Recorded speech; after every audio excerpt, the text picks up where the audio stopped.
नमस्कार दोस्तों, स्वागत है आपका स्टडी फॉर सिविल सर्विसेज में। वीडियो को पूरा देखिए। कोई भी आपका फीडबैक है, कोई सजेशन है, तुरंत वीडियो में कमेंट करके जरूर बताइए। अच्छा लगे तो वीडियो लाइक जरूर कर लीजिए और ऐसे वीडियो लगातार फ्री में पाने के लिए चैनल को तुरंत सब्सक्राइब कर लीजिए और बेल आइकन को जरूर टैप कर लीजिए ताकि आगे भी सारे वीडियो आपको मिलते रहे। यूट्यूब में फॉलो करते हैं तो प्लीज ये वाला फ्री टेलीग्राम चैनल जरूर ज्वाइन कर लीजिएगा। सारे नोटिफिकेशन, सारे अपडेट यहीं पे आते हैं, ध्यान रखिएगा। स्टडी फॉर सिविल सर्विसेज का कोई भी पेड ग्रुप अगर आपको ज्वाइन करना है तो सिर्फ 856488053096908523864455 यही नंबर है हमारे, सिर्फ जहां पे कॉल या व्हाट्सएप कर सकते हैं। इंस्टाग्राम पे हमारा पेज जरूर फॉलो कर लीजिएगा, studyforcivil.services है। ट्विटर पे इनको जरूर फॉलो कर लीजिएगा, @studyforcivils है। नमस्कार दोस्तों, आप सभी का स्वागत है स्टडी फॉर एग्जाम्स में। दोस्तों, यह यूपी ट्रिपल के मोस्ट इम्पॉर्टेंट फैक्ट का हम लोग क्योंकि रिवीजन सीरीज देख रहे हैं, जिसका यह दूसरा वीडियो है। वीडियो शुरू करने से पहले बताना चाहता हूँ, यूपीपीएससी आरओ, बीओ, एपीएस सहित हमारे कई पेड ग्रुप चल रहे हैं। अगर आप पेड ग्रुप जुड़ना चाहते हैं तो ये हमारे दिए गए नंबर है, इस पर कॉल या व्हाट्सएप करके जो है जानकारी प्राप्त कर सकते हैं। तो आइए हम लोग वीडियो शुरू करते हैं। 1935 के अधिनियम को पंडित जवाहरलाल नेहरू ने दास्ता का चार्टर कहा था और इसके साथ जो है इन्होंने एक और स्टेटमेंट दिया था। यह एक कार है जिसमें ब्रेक तो है पर इंजन नहीं।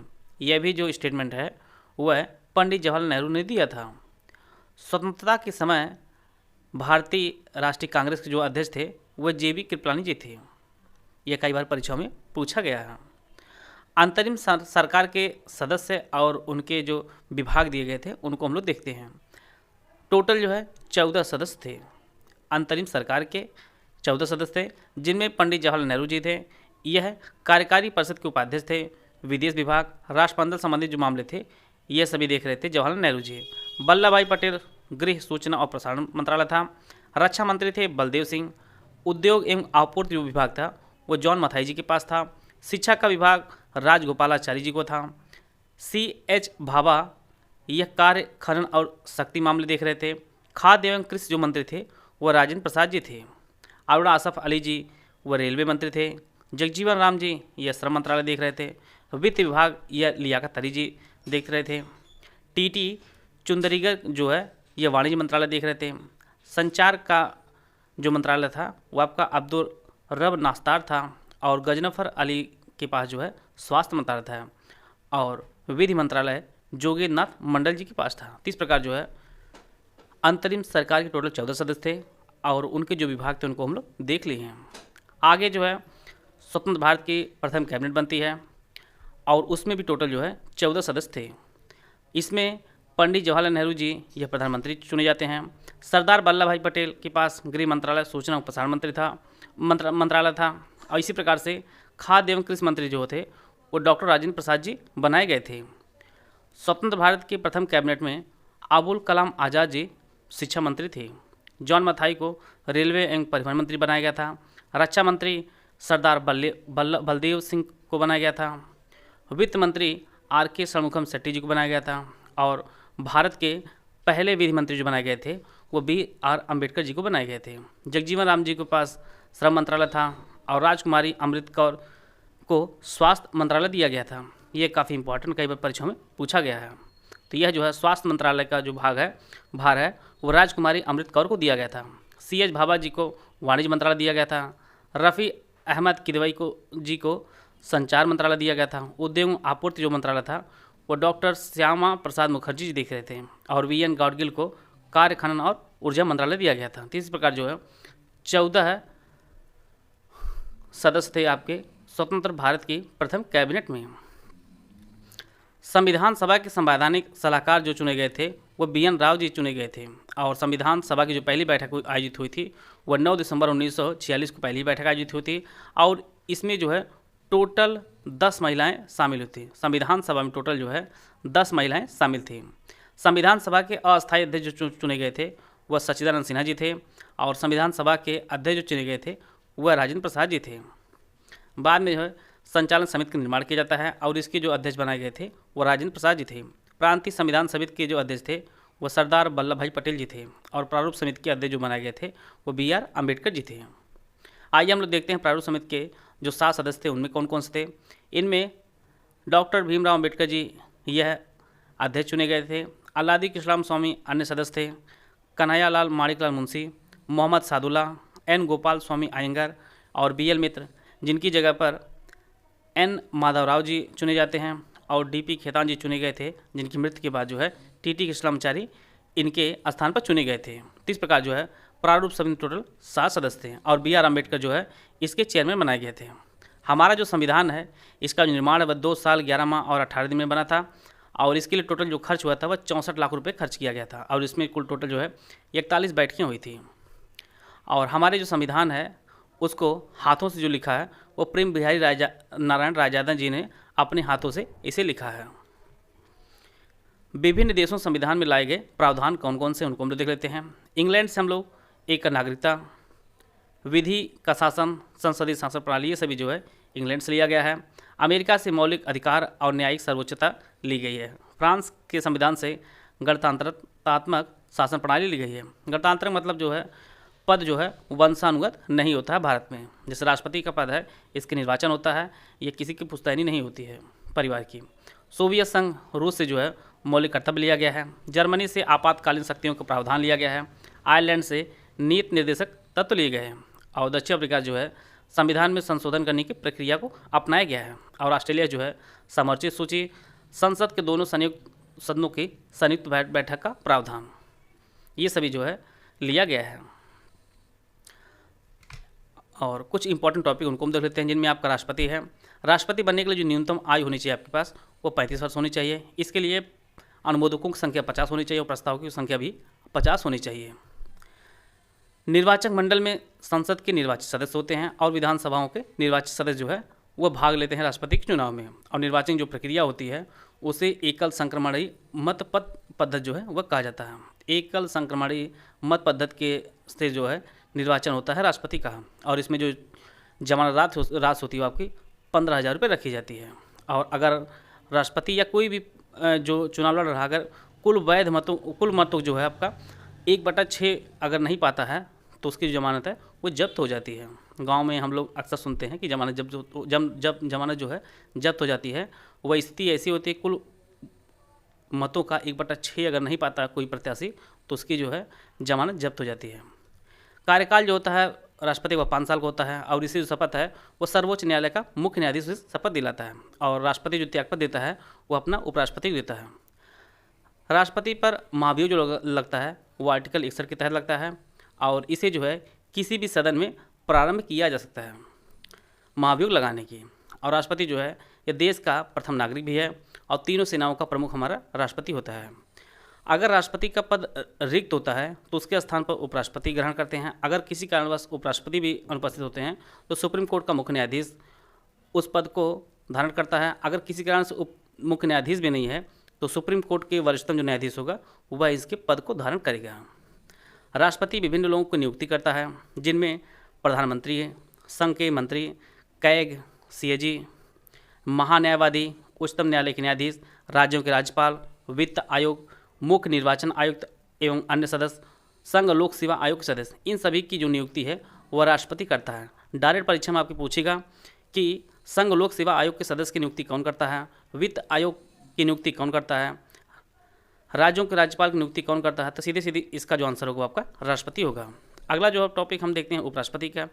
उपराष्ट्रपति बनने के लिए जो न्यूनतम उम्र होनी चाहिए आपको 35 वर्ष होनी चाहिए और इससे बनने के लिए जो अनुमोदक होना चाहिए आपके 20 होने चाहिए और प्रस्तावित भी आपके 20 होने चाहिए। और निर्वाचन मंडल जो है संसद के सभी सदस्य इसमें भाग लेते हैं, चाहे वो निर्वाचित हों चाहे मनोनीत हों, दोनों इसमें भाग लेते हैं। और जो निर्वाचन जो प्रक्रिया उसके गुप्त मतदान के माध्यम से इसे किया जाता है। जमानत राशि इसमें 15,000 रुपये रखी जाती है। उपराष्ट्रपति जो कार्यकाल होता है आपका 5 साल का होता है। और उपराष्ट्रपति जो शपथ दिलाते हैं वो भारत के राष्ट्रपति जो है शपथ दिलाते हैं। यहाँ पर ये गलत हो गया है। उपराष्ट्रपति जो शपथ है वो भारत के राष्ट्रपति दिलाते हैं। और उपराष्ट्रपति जो कार्यकाल होता है वह राज्यसभा के सभापति होते हैं। और इन्हें जो पैसा वगैरह मिलता है, इनकी जो वेतन मिलता है वह राज्यसभा के सभापति बनने के कारण ही मिलता है। अगर किसी कारण से राष्ट्रपति अनुपस्थित होते हैं तो वह जो पद है वह राष्ट्रपति का पद धारण करते हैं उपराष्ट्रपति। और अपना जो त्यागपत्र है वह राष्ट्रपति को सौंपते हैं। उपराष्ट्रपति जो है अपना त्यागपत्र राष्ट्रपति को देते हैं। तो इस प्रकार जो है उपराष्ट्रपति से संबंधित जितने भी इंपॉर्टेंट फैक्ट हैं हम लोग देख लिए हैं। अगला जो टॉपिक हमारी लोकसभा है, यह जो है गवर्नमेंट वेबसाइट हमारी india.gov.in। लोकसभा में जो है अधिकतम सदस्यों की जो संख्या वो आपकी 550 है, जिसमें 530 सदस्य जो है वो राज्यों के प्रतिनिधि के रूप में चुने जाते हैं और 20 जो सदस्य हैं वो केंद्र शासित प्रदेशों में चुने जाते हैं। वर्तमान में जो सदन में सदस्यों की जो संख्या आपकी 543 है और लोकसभा सदस्य किसी को बनना है तो उसमें जो न्यूनतम आयु रखी गई है आपकी 25 वर्ष रखी गई है और लोकसभा का जो कार्यकाल होता है वो 5 वर्ष का होता है। लोकसभा सदस्यों को जो शपथ दिलाते हैं वो लोकसभा का अध्यक्ष दिलाता है। अगला जो टॉपिक आपका राज्यसभा है। राज्यसभा में जो है अधिकतम जो सदस्यों की संख्या आपकी वो 250 है, जिनमें 238 सदस्य जो निर्वाचित होते हैं और बाकी जो 12 सदस्य होते हैं उसे राष्ट्रपति जो है मनोनीत करता है। और वर्तमान में जो है टोटल संख्या आपकी 245, जिनमें 233 सदस्य जो निर्वाचित हैं और 12 जो है मनोनीत है। टोटल जो है 245 सदस्य हैं और इसकी मैक्सिमम संख्या आपकी 250 है। राज्यसभा सदस्य अगर आपको बनना है या किसी को बनना है तो उसकी जो न्यूनतम आयु रखी गई है वो आपके 30 वर्ष रखी गई है और राज्यसभा जो कार्यकाल होता है वह 6 वर्ष होता है। राज्यसभा एक अस्थायी सदन है और लोकसभा जो है अस्थायी सदन है और राज्यसभा में प्रत्येक 2 वर्ष में जो है 1/3 जो सदस्य होते हैं वह सेवानिवृत्त होते हैं और राज्यसभा सदस्य की जो शपथ है वह राज्यसभा का सभापति दिलाता है, अर्थात उपराष्ट्रपति। उपराष्ट्रपति जो है वह राज्यसभा का सभापति होता है। पिछले वीडियो हम लोग कुछ इंपॉर्टेंट आर्टिकल देखे थे, उसको हम लोग आगे बढ़ाते हुए आगे और देखते हैं। अनुच्छेद 112 में जो है वार्षिक वित्तीय विवरण, यही शब्द प्रयोग किया गया है बजट के जगह पर। हमारे संविधान में कहीं पर भी बजट शब्द का प्रयोग नहीं किया, वार्षिक वित्तीय विवरण कहा जाता है। तो अगर प्रश्न कई बार परीक्षा में पूछा भी गया है इसका प्रयोग किया गया है तो इसका प्रयोग नहीं किया गया, बजट शब्द का कहीं प्रयोग नहीं किया गया, इसकी जगह पर वार्षिक वित्तीय विवरण दिया गया है। आर्टिकल 123 में जो है संसद के अवकाश दौरान अध्यादेश प्रख्यापित करने की राष्ट्रपति की शक्ति इसके अंतर्गत दी गई है और आर्टिकल 124 में सर्वोच्च न्यायालय की स्थापना एवं गठन के बारे में बताया गया है। कार्यवाहक मुख्य न्यायाधीश की जो नियुक्ति आर्टिकल 126 में बताई गई है। तदर्थ न्यायाधीशों की नियुक्ति जो के बारे में जो है आर्टिकल 127 में बताया गया है। आर्टिकल 137 में उच्चतम न्यायालय द्वारा निर्णयों एवं आदेशों की समीक्षा का विवेचन वर्णन जो है किया गया आर्टिकल 137 में। अगर कोई भी जो आदेश है निर्णय दिया गया है उसकी समीक्षा के लिए जो है जो प्रावधान वह आपके आर्टिकल 137 में दिया गया है। आर्टिकल 143 में सर्वोच्च न्यायालय से परामर्श करने की जो शक्ति है राष्ट्रपति के पास है। यह कई बार परीक्षाओं में पूछा गया, यह काफ़ी इंपॉर्टेंट है। राष्ट्रपति जो है किस आर्टिकल के तहत सर्वोच्च न्यायालय से परामर्श लेता है तो आपके आर्टिकल 143 के तहत लेता है। भारत का नियंत्रक एवं महालेखा परीक्षक होगा, इसका जो वर्णन आपके आर्टिकल 148 में किया गया है और इसके जो कर्तव्य एवं शक्तियों का वर्णन है आपके आर्टिकल 149 में है। आर्टिकल 153 जो है वह राज्यों के राज्यपाल से संबंधित है और राज्यों की नियुक्ति है ये आपके आर्टिकल 155 में है। राज्यपाल का कार्यकाल क्या होगा उन सभी का जो वर्णन है आपके आर्टिकल 156 में दिया गया है। राज्यपाल की शपथ और प्रतिज्ञान इसका जो वर्णन आपके आर्टिकल 159 में है। राज्यपाल की सहायता एवं सलाह देने के लिए मंत्रिपरिषद होगी, ये आपके आर्टिकल 163 में दिया गया है। आर्टिकल 168 में राज्यों में विधान मंडलों का गठन संबंधित प्रावधान दिया गया है। आर्टिकल 169 में राज्यों में विधान परिषदों का उन्मूलन एवं सृजन के बारे में बताया गया है और वर्तमान में जैसा कि हम लोग जानते हैं टोटल 6 राज्यों में जो है विधान परिषद है, जिनमें आपका आंध्र प्रदेश है, तेलंगाना, उत्तर प्रदेश, बिहार, महाराष्ट्र और कर्नाटक। टोटल 6 राज्यों में वर्तमान में विधान परिषद है। विधानसभा की जो संरचना है ये आपके आर्टिकल 70 में है और 171 विधान परिषदों की संरचना संबंधित प्रावधान दिए गए हैं। आर्टिकल 214 में राज्यों के लिए उच्च न्यायालय होगा और वर्तमान टोटल जो है भारत में 25 उच्च न्यायालय हैं। 216 में उच्च न्यायालयों का गठन संबंधी प्रावधान दिया गया है और 217 में उच्च न्यायालयों के न्यायाधीश के पद की नियुक्ति एवं शर्तें दी गई है और आर्टिकल 219 में उच्च न्यायालयों के न्यायाधीशों द्वारा शपथ या प्रतिज्ञान है और दिल्ली के संबंध में जो विशेष प्रावधान दिया गया है ये आपका आर्टिकल 339 ए में किया गया है। आर्टिकल 243 में जो है ग्राम सभा की जो परिभाषाएं दी गई हैं और 243 ए में ग्राम सभा के बारे में बताया गया है। पंचायतों गठन संबंधी जो प्रावधान है वह आपका 243 बी में है। 243 सी में पंचायतों की संरचना संबंधी प्रावधान दिया गया है।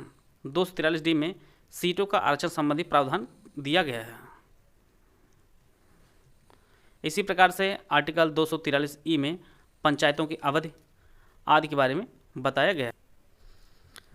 पंचायतों में चुनाव की जो प्रक्रिया है वह आपका आर्टिकल 243 के में दिया गया है। आर्टिकल 244 में अनुसूचित क्षेत्रों एवं जनजातीय क्षेत्रों का प्रशासन संबंधी प्रावधान दिया गया है। 239A में माल एवं सेवा कर परिषद का वर्णन जो है वह 279A में दिया गया है। वित्त आयोग का गठन संबंधी जो प्रावधान आपका आर्टिकल 280 में दिया गया है।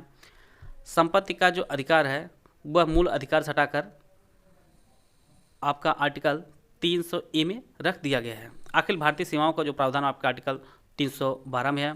315 वाले आर्टिकल में संघ एवं राज्यों के लिए लोक सेवा आयोग का गठन किया जाएगा। ये सभी जो प्रावधान है ये आपके आर्टिकल 315 में दिए गए हैं। और आर्टिकल 316 में सदस्यों की नियुक्ति एवं कार्यकाल होगा। लोक सेवा आयोग के चुनावों का अधीक्षण निर्देशन नियंत्रण के लिए जो है एक चुनाव आयोग में निहित किया जाएगा। इसका जो प्रावधान आर्टिकल 324 है, यह काफ़ी इंपॉर्टेंट कई बार परीक्षाओं में पूछा गया है। आर्टिकल 330 में लोकसभा में अनुसूचित जाति और अनुसूचित जनजाति के लिए सीटों का आरक्षण संबंधी प्रावधान दिया गया है। आर्टिकल 368 में राष्ट्रीय अनुसूचित जाति आयोग का प्रावधान दिया गया है। और आर्टिकल 338A में राष्ट्रीय अनुसूचित जनजाति आयोग का प्रावधान है।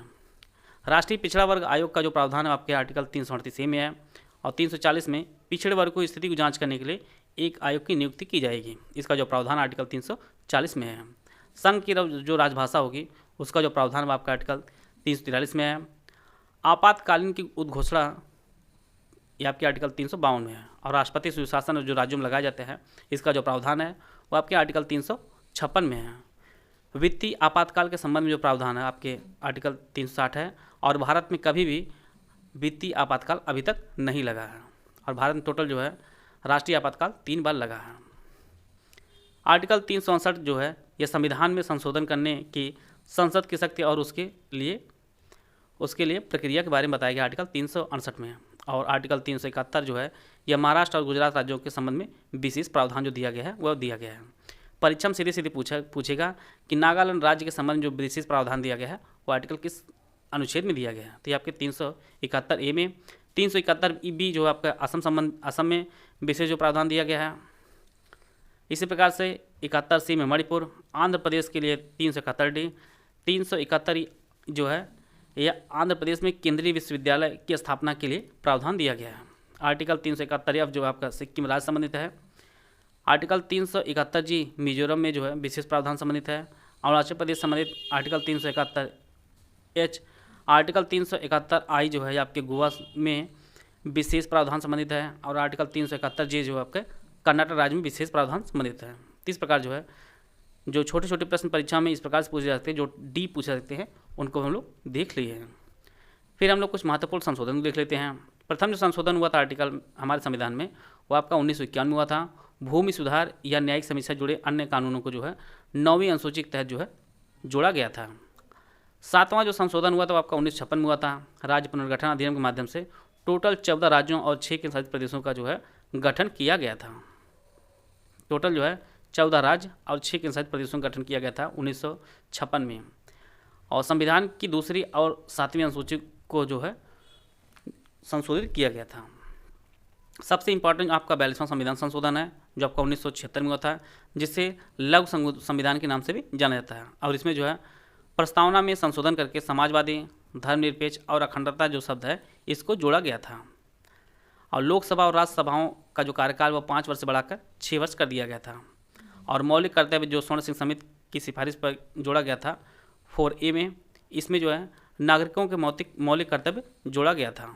और ये हमारे अनुच्छेद के 51 का में जोड़ा गया था। शिक्षा, वन भजन, माप, वन्य जीवों और पक्षियों का संरक्षण, न्याय का प्रशासन जैसे 5 विषयों को राष्ट्र सूची जो है समवर्ती सूची में हस्तांतरित किया गया था। और 44वां जो संविधान संशोधन यह भी काफ़ी इंपॉर्टेंट 1978 में हुआ था। संपत्ति के अधिकार को जो है मौलिक अधिकारों अनुच्छेद की सूची से हटाकर जो है वैधिक आधिकारिक श्रेणी में शामिल करते हुए इसे जो है संविधान में आर्टिकल 300A में जो है जोड़ा गया था। 44वां संविधान संशोधन आपका 1978 में हुआ था। लोकसभा और राज्यसभाओं का जो कार्यकाल पूर्व की तरह जो है 5 वर्ष कर दिया गया। इससे पूर्व जो है 6 वर्ष कर दिया गया था, लेकिन 44वें संविधान संशोधन जो है इसे 5 वर्ष कर दिया गया है। 52वां संविधान संशोधन जो 1985 में हुआ था, दल बदल के खिलाफ कानून बनाकर संविधान में 10वीं अनुसूची जो है वो जोड़ी गई थी। 61वां संविधान संशोधन 1989 में हुआ था। लोकसभा और विधानसभा के चुनाव के लिए मतदान जो उम्र हो 21 वर्ष से घटाकर 18 वर्ष कर दी गई थी। ये आपका संशोधन हुआ था 61वां जो 1989 में हुआ था। 73वां संविधान अधिनियम संशोधन अधिनियम 1992 था, जिनमें पंचायती राज संस्थाओं को संवैधानिक दर्जा प्रदान किया गया था और संविधान में भाग 9 और 11वीं अनुसूची जो है जोड़ी गई थी। पंचायती राज के त्रिस्तरीय मॉडल के प्रावधान अनुसूचित जाति और अनुसूचित जनजाति के लिए उनकी आबादी के अनुपात में सीटों का आरक्षण और महिलाओं के लिए सीटों का 1/3 आरक्षण प्रदान करना जो है ये सभी कराया गया था 1992 में। 73वें संविधान संशोधन में 86वां संविधान संशोधन जो 2002 में हुआ था, इसके तहत अनुच्छेद 21A के तहत जो है 6 से 14 वर्ष के समूह के बच्चों के लिए मुफ्त और अनिवार्य जो शिक्षा है इसकी यह जो आपके मौलिक अधिकार के रूप में शामिल किया गया था। परीक्षा में सीधे पूछेगा कि संविधान में 86वां संविधान संशोधन कब हुआ था, आपका 2002 में हुआ था और इसके तहत जो है 6 से 14 वर्ष के बच्चों के लिए मुफ्त एवं अनिवार्य शिक्षा के अधिकार को जो है मौलिक अधिकार के रूप में शामिल किया गया है। जो हमारी GST माल और सेवा के जिसे हम लोग GST नाम जानते हैं, इसके लिए 101वां संविधान संशोधन 2017 हुआ था और भारत में GST जो है 1 जुलाई 2017 लागू हुई थी।